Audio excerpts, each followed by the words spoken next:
سەرداش عوسمان کوڕێکی گەنج بوو کە جوانەمەرگ کرا.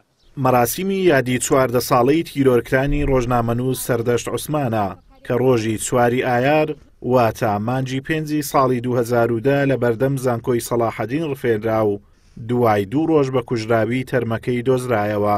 کە خەبات دەکەن لە دژی گەندەڵی دەکرێنە زیندانیەکانیەوە. لێرە لە گوندی گەتعازەبان لە ناحیەی شەمامەک لە پارێزگای هەولێر کە سوکار و ڕۆژنامەنووسان و چالاکان لەسەر گڵکۆی سەردەشت عوسمان کۆبوونەتەوە. ئەو سمبوڵێکی نەمری تێکۆشانی ئێستا و خەونی داهاتووی ستەم لێکرا و بێ بەشکراوانی کۆمەلگای ئێمەیە. کە سوکارەکەی دەڵێن دەستەڵاتی سیاسی لە پشتیرۆرکرانی سەردەشتەوەیە و دەبێت بە کوژانی کوڕەکەمان دادگایی بکرێن. بێگومان سەردەشت پێشەوەی تیرۆر بکرێت لە وتاری یەکەمین زەنجی کوشتنم لێدا بە ئێمە دەڵێ کە لەسەر نووسینەکانم لەسەر هەڕەشەکان لەسەر هەڵوێستەکانم لە دەسەڵاتدارێتی کوردی لە دەسەڵاتدارانی کوردستان لە بنەماڵە دەستڕۆیشتەکانی کوردستان هەڕەشەی لێکرا. دواتر لە نێزەرگەی شاری هەولێر لە بەرچاوی دەیان پۆلیس و سەدان خوێنکار دەڕفێندرێ و بەداخەوە دوای 14 ساڵ بکوژانی ڕاستەقینە ئاشکرا ناکەن بێگومان دەسەڵاتدارانی کوردستان لە پشتەوەی ئەو تیرۆرن. تا ئەم ساتە تێنەگەیشتون لەوەی هەر کاتێک ڕۆژنامەنووسێک تیرۆر دەکرێت بەدایانی دیکە لەدایک دەبێت. ڕۆژنامەنووسانیش باس لەوە دەکەن لە هەرێمی کوردستان ڕۆژنامەنووسان و ڕاگەیەنکاران جگە لە ڕێگری و پێشێلکاری ڕوبەڕووی چەندین زۆر هەڕەشە و مەترسی تا ئاستی کوشتنیش دەبنەوە.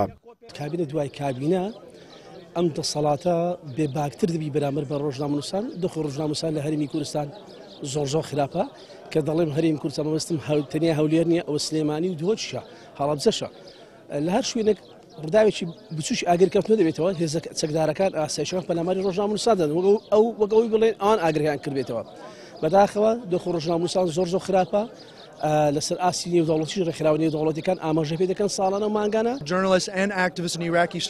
لە کوردستاندا بارودۆخی ڕۆژنامەوانان و چالاکوانان بەرەو باشتر ناڕوات بەرەو خراپتر دەڕوات لە دژی گەندەڵی لە دژی مافە بنچینەکانیاندا و لە دژی چالاکوانی ئەوانە بنوێنن. ڕۆژنامەوانە و چالاکوانان کە ڕوبڕووی دادگا دەکرێنەوە بە شێوەیەشی دادوەراران دادگای ناکرێن لەبەرەوەی دادگایەکان بێلایەن نین لەبەرەوەی دادگایەکان بوونەتە ئامراز بەدەستی لایەنە سیاسیەکانەوە. پاش 14 ساڵ هێشتا ئەنجامدەرانی تاوانی تیرۆرکردنی سەردەشت عوسمان دەستگیر نەکراون و دادگاش هیچ ڕۆڵێکی لەو دۆسیەیەدا نەبینیوە. بەر لە سەردەشت و دوای ئەویش چەندین ڕۆژنامەنووس و قەڵەمبەدەستی دیکەش لە هەرێمی کوردستان تیرۆر کراون و دۆسیەکانیان هەر بە کراوەیی ماونەتەوە. کە پۆستە باڵەکانی زانکۆش درانە کەسانی حزبی بە دڵنیاییەوە زانکۆ ڕاستەوخۆ دەکەوێتە ژێر هەژمونی حیزب. لە کاتێکدا یادی 14 ساڵەی تیرۆرکانی شەهیدی قەڵەم سەردەشت عوسمان دەکرێتەوە ئازادی ڕۆژنامەگەری لە هەرێمی کوردستان بەردەوام لە بەرتەسکبوونەوەدایە هەر لا گرتن و کوشتن و بگرە تاوەکو پێنەدانی زانیاری. ئازاد ومەراوی کەناڵی ئاسمانی پەیام هەولێر.